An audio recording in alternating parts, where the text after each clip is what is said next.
Often, when playing in the background of a church service, it's helpful to be able to change your level of intensity or your dynamic. And one of the best ways to do that is by changing the rhythms that you play.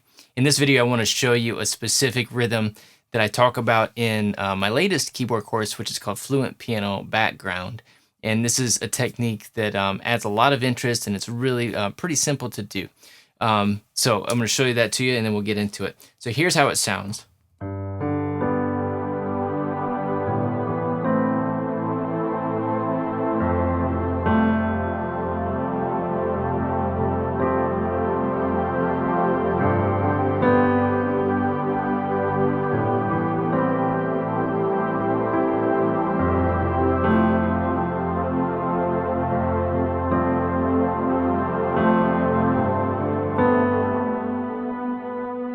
Okay, so to dig into this, we're going to call this the right hand change late technique. And what I'm doing is every measure I'm changing the chord, but I'm not starting with the right hand right away. I'm starting with the left hand.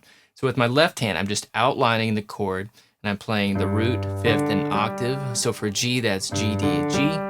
For A minor, that's A, E, A, and so on. And so I'm doing that on beat 1, but I'm waiting until beat 2 to change the chord of my right hand. So here's an example again. 1 and 2, 4, 1, 2. A couple things that this is doing. One is it's starting to create kind of a rhythmic groove to it. So it's kind of like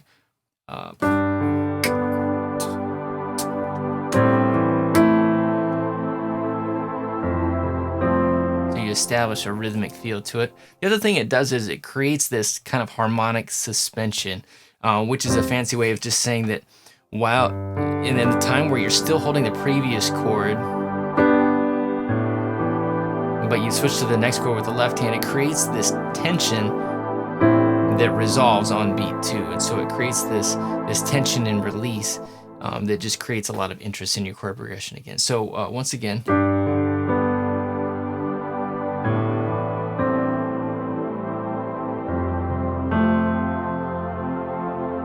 There are a couple of keys to doing this well.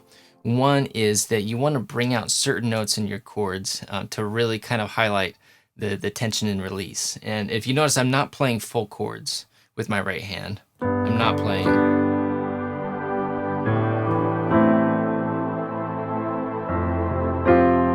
Okay, I'm choosing certain notes from the chords to play. And the most important note to bring out in each one of these chords is the third of the chord. So for G, we have root, third, and fifth. I want to bring out that B. For A minor, I want to bring out the C. And that's where you're going to most clearly hear that tension and release. So the B creates that dissonance in the A chord that wants to resolve to the C. So you want to bring out the third in each chord. Then I go to the F and want to bring out the third.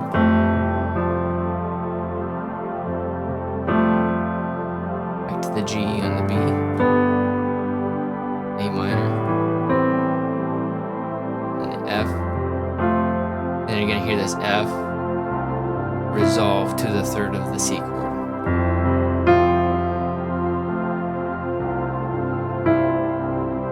And that's just that natural tension and resolution that works out when you change the right hand chord a little bit late. So again, this is an example of something that's found in Fluent Piano Background. It's available through fluentpiano.com if you check that out. And there's specific harmonic or specific chord things you can do.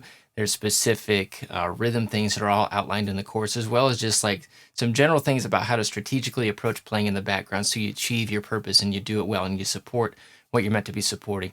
We'll also talk about playing with pad sounds and different ways to layer it, which is the next key to really doing this well. Let me play this without the pad sound, and then I'll bring it in. You kind of hear the difference. Now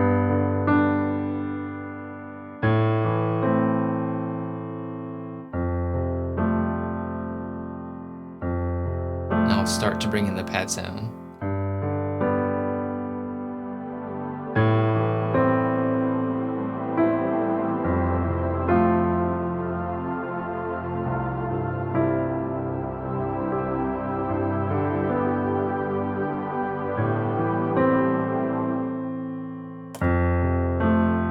it kind of sounds empty when I take it out, but it's just something that provides a real nice emotional foundation for this type of playing.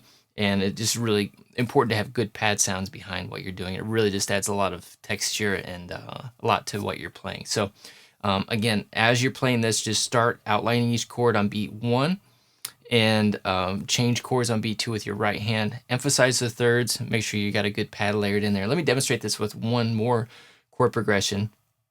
Another chord progression that we talk about in the course as well. So we'll do it on this one.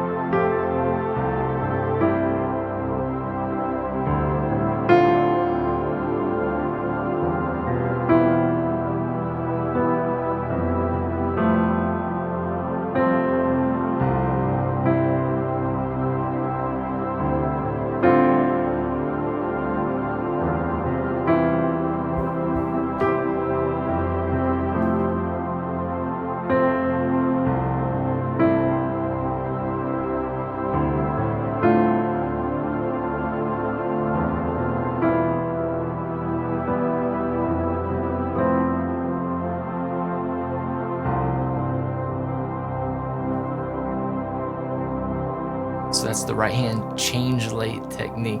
I'd love to hear about your experiences playing in the background. What are things that have worked well for you? What are some good experiences that you've had? Let me know if you have any questions on this or anything I can help with. Be sure to hit subscribe for notifications on future videos as they come out. Stay tuned for some more videos from Our Worship Sound. Thanks for joining me, everybody. We'll see you soon.